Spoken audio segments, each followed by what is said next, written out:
Dr. Adolph Brown joins us today, and we certainly thank you for your input. It's a tough conversation, but one that needs to be had. So let's start with what's going on.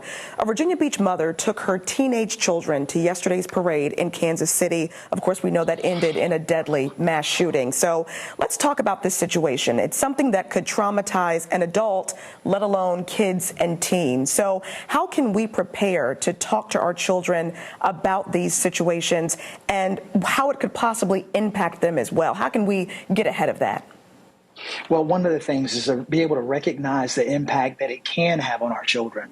First off, anxiety and sadness can be overwhelming for a child.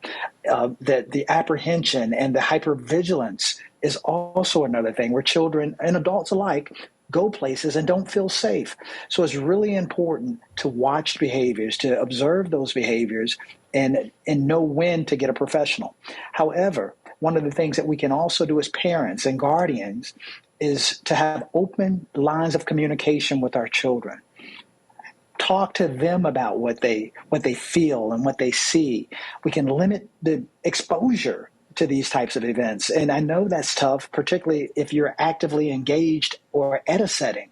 But it's important to let children know about the safety measures that are in place, whether it's school, whether it's at events like the parade. There were law enforcement. There were bystanders that didn't just watch. There were bystanders that actually intervened. So it's important to remind children that there are people and things in place to protect them.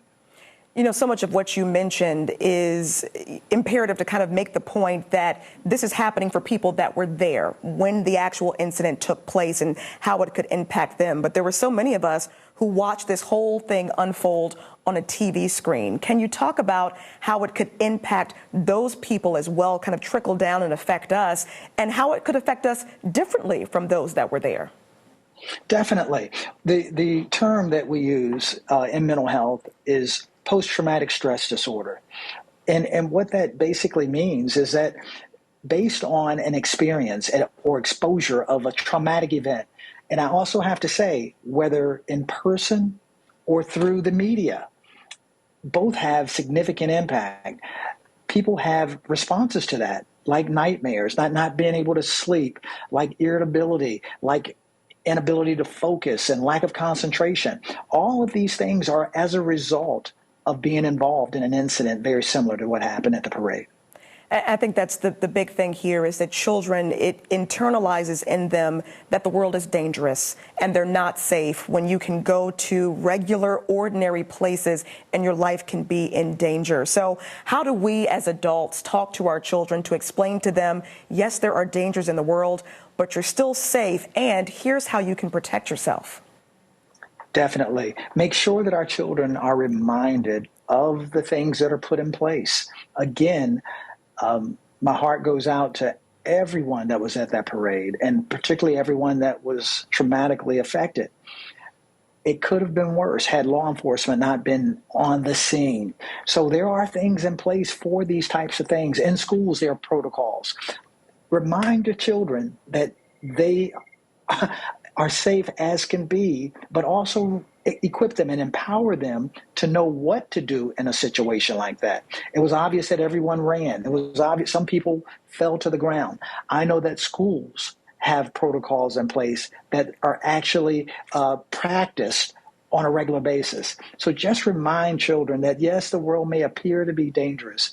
However, there are people and things in place to protect them.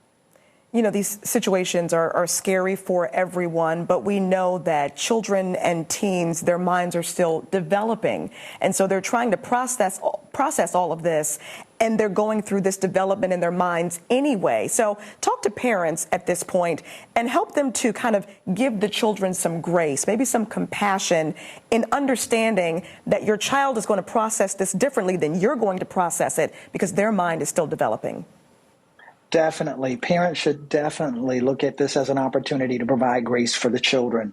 As children, they're constantly developing, and little things, and it's not a little thing, but oftentimes children will dwell on things and think about scenarios and not be able to refocus or recover, so to speak, to heal from it. I also advise parents to limit exposure to these types of events. It's not just a one-time thing where you see it, but if it's being repeated on television, if it's being repeated on social media, limit the exposure, because each and every time that a child sees this, it brings back the very feelings and emotions that it first initiated. You know, you think back to the days of Columbine or Virginia Tech even, and at that time, mass shootings were still a shocking thing. But there have been so many that have happened since then. I mean, just this year alone, there have been dozens of mass shootings in our country. People are starting to see this as a new normal. I want you to speak to that. Should we be accepting this as a new normal? And if not, how should we be processing these situations moving forward? I don't believe we need to accept it as a new normal. To accept something as a new normal would almost mean that it's happening more than not happening. So I don't think it's a normal thing. The fact that we're seeing a lot of it speaks to it being abnormal still. The fact that we're not just sitting on our hands and doing nothing about it. Every time something like this happens, there are people looking at it and studying it and looking at it from a point, what could we have done differently? So I think we're constantly getting better from a public perspective, but we're also getting better from a mental health perspective. What would it take for people to actually engage in activities like this? So I think we're getting better, and I think we are asking families to step up and tell us when they've seen warning signs. I think there's something going on right now where parents are actually being charged for not letting people know that their child had access to a gun. So I see us being as proactive as we can be in a very traumatic incident. You know, we hope that we never have to have these conversations again, but I think at this point it's just valuable for everyone to prepare in case we do have to. So if they get nothing else out of this conversation, what do you want people to know ahead of any more tragic events? I want people to remember to just be aware of your surroundings. Going into places, also know how to leave from those spaces. What's the best way to leave from those spaces? So it almost seems as if you're preparing for the worst case scenario. However, children that are prepared are children that are often less anxious. Absolutely. Dr. Brown, thank you again for your input. We truly appreciate it. It's tough to have these conversations, especially surrounding a very positive event. But again, having that preparation ahead of time is certainly key. We thank you so much. Thank you for having me.